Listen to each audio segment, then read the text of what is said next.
The Drums of War, Chapter 39, Pacifician Butcher. Aboard the Pax Vindicator, Kyra then was a very good pilot, which was the entire reason that she was in a state-of-the-art smuggling corvette turned biolab after all. That and a few poor decisions that essentially made returning home to the CIP out of question for a good long while. Really, just a little cocaine smuggling along with her actual job shouldn't have been such a big deal. But Her Majesty's Crown Prosecution Service on Albion Centauri disagreed.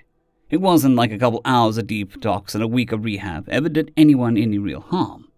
However, the royal pain in the semi-honest businesswoman's asses had enough clout to make sure that she wasn't safe across the whole coalition.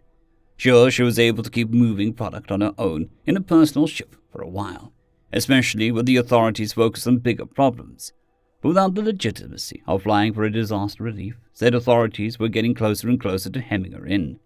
In comes a biologist from Pacifia with a job offer. What could be a safer way to lay low than fly a pacifist biologist around terraforming candidates? These days, trouble with the authorities wasn't so scary. Dr. Persephone Morn wasn't so pacifistic as her countrymen anymore.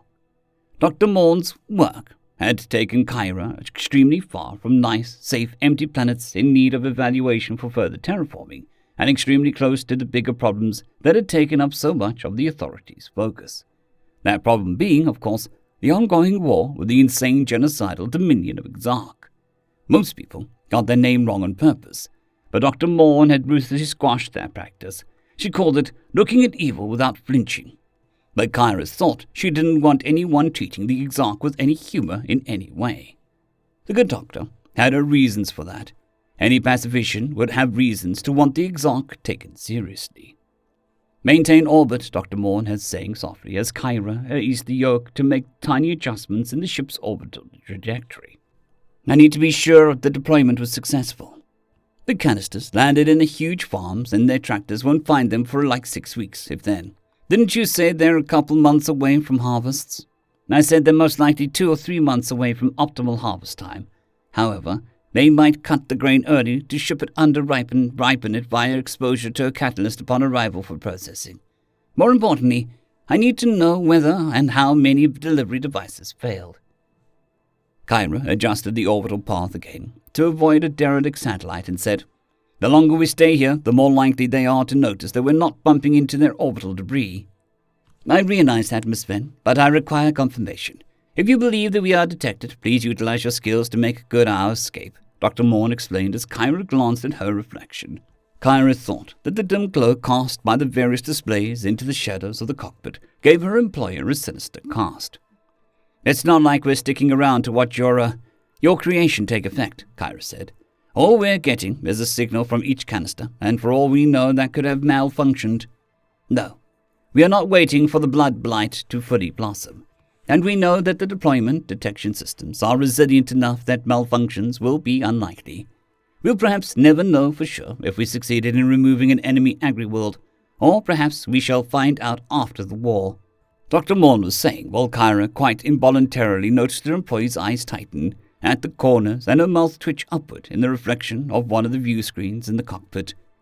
Maybe we'll read their records of massive crop failures, inability to properly feed their slaves, and a noticeable drop in production of war materials at several of their industrial worlds. Maybe we'll even read about what alternative food sources they resort to. Local pests or vermin. Perhaps just like the ancient Soviets, they shall turn to one another for vital calories. Perhaps we'll never know for certain. But if I have confirmation of deployment, I shall be able to infer success. You're talking about starving an entire planet? No, interrupted the resident Digitan Lammy. Via speakers for her use. She's talking about starving several planets. Just got pings from all 60 canisters, boss lady. Dr. Morn corrected coolly. Sorry, Doctor, boss lady, the feminine Digitan chirped cheerily. Anyway, it's a widely believed fact that an army marches on its stomach, so taking away their food will mean they can't march. I'm not sure how that would help anyone, since I'm pretty sure that you can't march with internal organs, and nobody marches in space anyhow. But organics are weird. Those sub-sapient creatures systematically slaughtered every last man and woman on second chance, and they would have murdered the children too, if they could. They have proven as much on several planets. Do you believe creatures capable of such an act should be left to persistent slaughter? As she was speaking, Dr. Morn began unconsciously tapping her foot, and her voice took on a cool, hard quality that Kyra could only notice due to her familiarity with Dr. Morn. Kyra thought there was a hot hatred beneath that icy exterior, and had no desire to break through. "No, they need stopping. I won't argue with that," Kyra said quickly.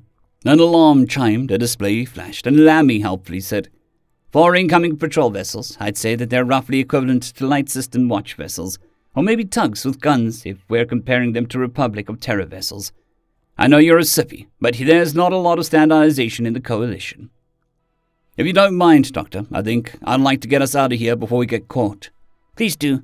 Begin our course to fallback point and come to the dining room once you've made translation. We shall discuss the available options for our next target then." "Mess. It's called mess," Kyra grunted under her breath as her employer got out of her way so that she could do her job. When the Pax Vindicator was safely in hyperspace, Kyra stood up from the pilot's seat and stretched.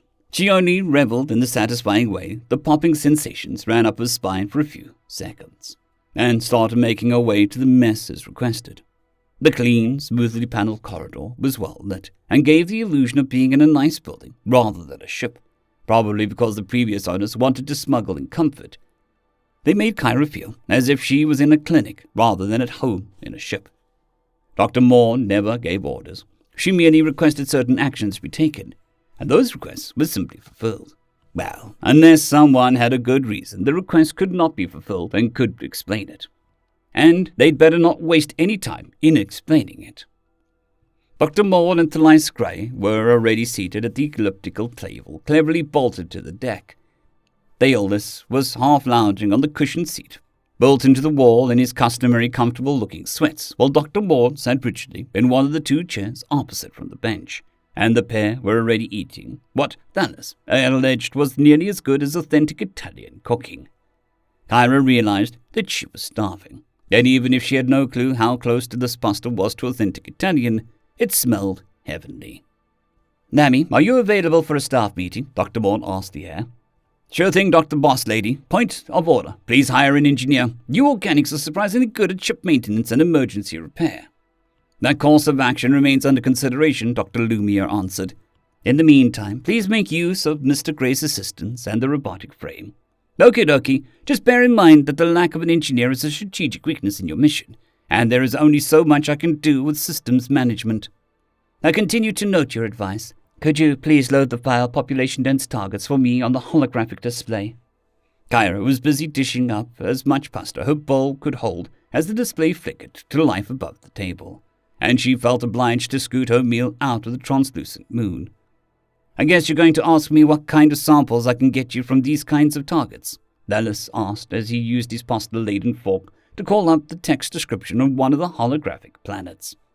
"Indeed, Mr. Gray. Again, if you can obtain samples of existing pathogens on the planet in addition to samples of the blood and hair from the population, that would be ideal. Fungal samples could also be useful, as well as samples of the local drinking water and food stores." "What's our focus?" the squat-gruff man asked as his eyes scanned the text. "Disruption of industrial capacity. This can be accomplished by either disabling the production equipment or disabling the labor force. Ideally, I would like to achieve both in tandem." "Do you have what you need to engineer an organism to damage infrastructure aboard?" Kyra asked after making absolutely certain there was no food in her mouth. "Potentially. It depends on what Mr. Gray is able to find on the planet we select." "Speaking of," Kyra mused, "a planet full of industrial parks isn't going to be as easy to sneak around as a planet covered in farmland." "Indeed, Mr. Gray, do you feel confident in your abilities to infiltrate one of these targets?" "Generally, yes. So long as I don't need to actually interact with the locals, I should be fine. The missionaries describe these places as half-abandoned. Lots of hiding places and ways to get around unseen in the lower levels. Nothing jumps out to me as any easier than the rest, so the choice is probably going to be up to whichever one you can sneak us close to," Thalys said to Kyra soberly. She nodded and aggressively spun pasta around a fork. "I'll need a couple of hours to study what you have on that. It's probably all wrong again, but maybe it'll make me predict where and how they're reinforced." Dr. Moore nodded and asked, "Do we have any further concerns?" "Supply," Kyra said instantly. "We have maybe another month's worth of fresh food aboard, and if we can't find another ice body soon, water will start becoming a problem. Then there's fuel. Most of the viable gas giants behind enemy lines are just as valuable to them as they be to us. More, since they're in a war against the Republic and the CIP, and probably all the Xenos too. And we're only one ship. I suggest you plan our escape route from whichever target you choose with resupply in mind, Dr. Morn said at length. Now, if you don't mind, I shall take the rest of my meal in my lab and begin some preliminary analysis. Please add an engineer to your supply list, Lamy chimed. It would suck if the ship got a reactor leak I couldn't fix, and you all died since the radiation would slowly corrupt my files. And that would mean that I'm alone and crazy when I died, which doesn't sound fun. You have made your point, Lamia, Dr. Morn said as she got up, and I'll see if I can find an engineer available for our kind of work. So you think you can get me in? Like I said, Dallas, I have to look over the data and then make my best guess about what holes in the security they've plugged. Oh, so it's that you're worried about whether you can do the job. Maybe you don't have what it takes to outfly the half-blind, arrogant fools. As opposed to second thoughts. Kyra tapped a fork at the edge of a bowl and said, It started with contaminating one of their big lubricant sources. Which is a bigger deal than most organics realized, Lamia agreed cheerfully. Ships and weapons have tons of moving parts that can break if not properly lubricated. Yes, I agree. Then we gave a couple of planets the sniffles, which led to a supply shortage on the front that translated into dead exarch, Thaddeus observed. Yeah. But now we're starving entire planets. Yes, and? I don't know. Maybe we shouldn't starve billions of beings to death on purpose. Hey, Lamia, could you please pull up the latest posts from the Republic SAR Corps, please? The ones from that camp they found in the Clan's planet.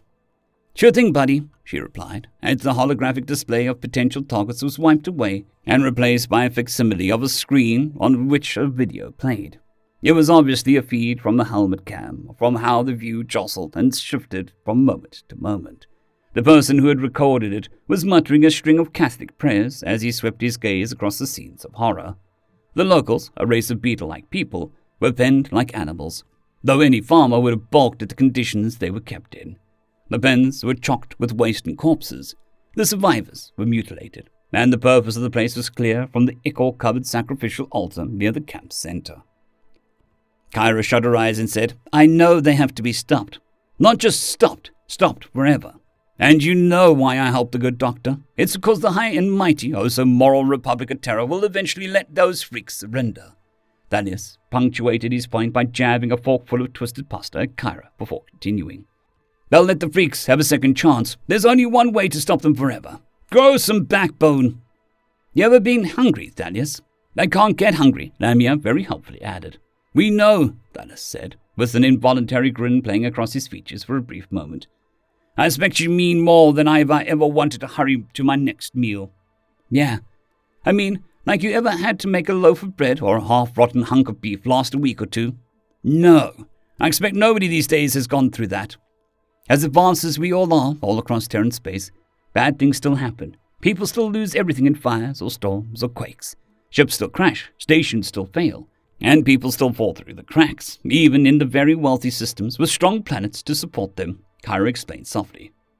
I take it that you were one of those fallen people? Yep, Lamia explained. It was a whole big Thank you, Kyra almost shouted over the digital crewmate's enthusiasm. But the point is, I know what it's like to go hungry. And if I had to choose between dying in a battle and starving, I'd pick a bullet every single time. And I'd agree with you, Dallas said, easily, as he spiraled his fork in his bowl. If we were talking about starving people. Besides, our next target won't be starvation. The good doctor will come up with something quicker. Exactly. Since they're not Terrans, or allied with Terrans and killing Terrans, who I like, they don't count as people, so it doesn't matter how they die, Lamia agreed with chipper enthusiasm. Kyra glanced towards the video being displayed and said, I'd like the targets back, please. I have a lot of work to do. Okie dokie, Lamia said before rambling. Speaking of targeting, I think a new episode of One Piece just dropped. I thought the pirates found the treasure island or whatever, Kyra said as her mind struggled to shift gears. Well, duh, Dallas said in his superior tone as a nerd who watches a niche show. But then the original crew found another island with a portal too. Well, if you weebs are going to nerd out, Kyra interrupted with all the patience of someone who does not care about niche shows. I'm going to take my pasta to my room and go over the data in peace. Sure thing, I'll send the files to your desk. Lamia said as Kyra did just as she said she would. I should have a target picked before we're out of hyperspace, Kyra told Dallas. One study and planning session and a second trip through hyperspace later, and Kyra was imitating orbital debris entering the atmosphere of what Dr. Morn had called Industrial Target 6, and was aiming for a section of the planet which was likely deserted for a landing. Once again, she found herself wishing they could figure out how the Republic Scout stealth drops worked. From what a scan of the planet had revealed, debris crashed to the surface from orbit wasn't unusual, so the locals probably wouldn't glance twice at the Pax Vindicator until she could fly her below the planet's radar floor. Hopefully, nobody had noticed the scan. But then again, the Exarch ships and some of the derelicts in orbit were constantly sending out signals, so their scan was probably lost in the noise. Even so, the cockpit was entirely silent. In fact, other than Kyra herself, it was completely unoccupied. Despite their inexperience with such things, they appreciated her vivid description of how difficult it was to make a ship appear to be another chunk of debris on uncontrolled entry while actually maintaining tight control, and just how horribly wrong such a maneuver can go. Once they made it to the planet's surface, Kyra hovered until Lamia let her know that Dallas and his vehicle were safely disembarked, and then she activated the ship's built-in jamming equipment and hoped that nobody would be looking for a dead zone moving away from the planet in their sensors. Most authorities overlooked that possibility, and likely this Dominion had very little of its own smuggling to worry about if what the Republic said about their culture was to be believed. From what Dallas told her, Kyra could believe that everyone who needed a bit of extra food was too terrified to try their hand at her trade. She didn't exactly like being grateful to the rulers for their brutality, but that did mean that nobody was looking correctly, as she escaped the planet's gravity well and settled into orbit around the barren and unutilized planet in the system. Then, so long as the local Exarch didn't suddenly realize that checking unoccupied bodies is how you make sure that you don't have a clandestine bioterrorist lurking around, her job was done for a week. Even so, every day she awoke with the mantra, "Complacency kills you dead," and shrugged into her flight suit and blearily stumbled her way to the cockpit to review reports of the night's activity Lamia had prepared for her, and then settled into the riveting task of watching the target planet to make sure there wasn't a patrol headed their way. "You know," Lamia chippily said by way of her usual greeting, "I can totally do this for you, and you can keep sleeping." Sure. And if you need my talents, you can totally wait half an hour for me to get my coffee and finish waking up." "Speaking of coffee," Lamia said, and caused the lights around the cockpit coffee machine to flash in a pattern. "I don't care what the cops say. You're an angel, Lamia," Kyra nearly sang as she filled a spill-proof thermos tumbler with the black gold before adding an obscure amount of sugar and milk. "My old ship had this really great espresso setup," the digital voice lamented, "and a neat little robot arm I could use. I got pretty good at making lattes. Thanos might have an aneurysm if we put a robot arm in his domain. If he didn't have good taste in anime, I'd resent him for not sharing." "There's no such thing as a good taste in anime," Kyra teased as she sipped nectar of the gods. Lamia affected hurt and affronted as she replied in kind, "Blasphemy! How could you say such a thing about the highest art form? Maybe I don't like looking at a show where only the main characters have interesting character designs, and the rest of the screen is filled with animated tits. I'll have you know, Dallas and I only appreciate the finest of animated boobies," Lamia replied haughtily. "Speaking of Dallas, any word from him yet?" "Yep, apparently he's found an absolute treasure trove of pathogens already, both viral and bacterial," Lamia cheerfully announced. "Any chance that we can pick him up early and retreat to give a good doctor a chance to work?" "Maybe. He started some cultures, but he wants to see about fungal opportunities. His report says there's already a lot of illness around where he's collecting already, so the population already has poor immune systems. Basically, there's a chance we'll want to get samples of everything he suspects if he can." "It's more important to be smooth than it is to be fast," Kyra reminded herself as she took another sip of heaven. "Yep," Lamia agreed. "And smooth retrieval will mean more effective pathogens, which will mean that we can more effectively take out this production center." "Pathogens? Yeah. From the preliminary samples, it's looking like disabling the population will be the way to go this time," Lamia told her cheerfully, "especially since these Exarch are vulnerable to pathogens in the first place." Kyra fell silent and focused on the images from the extermination camp in her memory to remind herself who deserved what in this war. And so the week proceeded. Kyra made sure the enemy didn't know they were there. Lamia maintained the ship's systems, and Dr. Morn began preparing to modify the pathogens being cultivated by Thanos on the ground. Of course, there were those little moments of standout events from the routine. Lamia needed assistance from Kyra to fix a leak in the air conditioning system, and Dr. Morn made another of her disastrous attempts at casserole, for example. But otherwise, the week seemed to slide by into the past with all of Kyra's other mistakes until she found herself imitating debris again, this time with a different target in mind, and this time right under the belly of the patrol vessels to give herself the widest possible window of escape. A week of watching the enemy had given her a pretty good understanding of their patrol patterns after all. Extraction went smooth, and so did leaving the system in favor of a star with a few useless planetoids in its orbit where Dr. Maud would be able to ply her talents without fear from the Exarch. It was one load off of Kyra's shoulders, since the most dangerous part of the operation was behind them, at least the most dangerous part concerning her particular skills. She suspected that even the slightest slip in the lab from either Dr. Morn or Thanos might kill them all, but Kyra tried not to worry overmuch about things outside her remit. The less she knew about how dangerous the pathogens were, the happier she'd have been. However, Dr. Morn saw no reason to hide anything from her, and consequently, progress of her work was a frequent topic of conversation. Kyra didn't blame her, though, because it wasn't as if she had much else to talk about. Sample B-42 shows promise, Dallas was saying.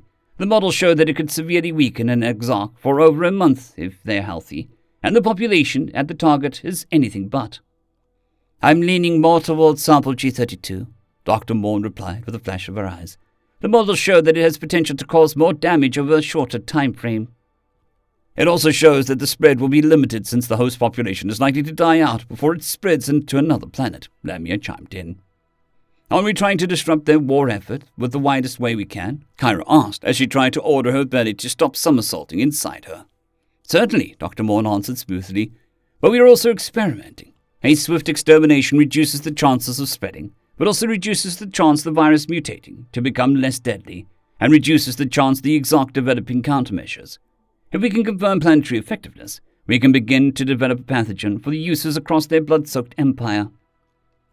And if they're all gone, they can't go around killing innocent kids for the insane god anymore, Dallas agreed before saying darkly, but if they do develop countermeasures, they'll have realized we're here, or that someone is attacking them the way we are. It's one hell of a risk, Dr. Morn. I like the ship I'm living on not being blown to bits and killing me and the organics I like, Lamia said. But the fewer enemies there are, the more likely the war will be over soon, and the organics can go back to only fighting pirates and cartels and stuff like normal. What you're talking about means more than just confirming some bacteria got released into some grain fields, Kyra said carefully. A longer observation period will be ideal, Dr. Morn acknowledged, and I'd like to record the effects of the weep for future reference. Kyra suppressed a shiver at the upward twitch of Dr. Morn's lips and the warmth in her voice that pet name for her latest creation, and listened to Dr. Morn. However, I shall leave the judgment about the when and the how of our escape to you. Data would be useful, but it is not strictly necessary. When do you want to begin our insertion pass? Kyra asked as Lamia helpfully pulled a holographic display of the target planet with updated details from their sampling visit. Begin immediately, Dr. Morn said with a flash of canines. I shall be finished by the time we exit hyperspace. Deep within the habitation areas of the Forge-World Nizibas, it was the end of days. Priest Master and Priestess had failed to appease Axur, made the stars tremble at his steps with sacrifice, and thus he had stretched out his hand and drew blood that Laborer 10-72-84-35 knew was his due. For who could argue when a god stretched out his hand? Even so, he based himself before a shrine to the Empress, and begged her to intercede for his unworthy planet, such as they may be instructed why they were being punished. It was a thin hope, but all the hope he had. The priest master believed that sacrifice in sufficient quantity would quell the god's rage, and so all over the planet, Laborer 10-72-84-35 knew that the sacrificial altars were slick with blood and laborers like him. And even the initiate highborn were not safe from the knife, meaning they were even more likely to be selected than usual, for none stood above the duty of sacrifice. However, it mattered not how much or from whence the blood flowed. The punishment was unceasing.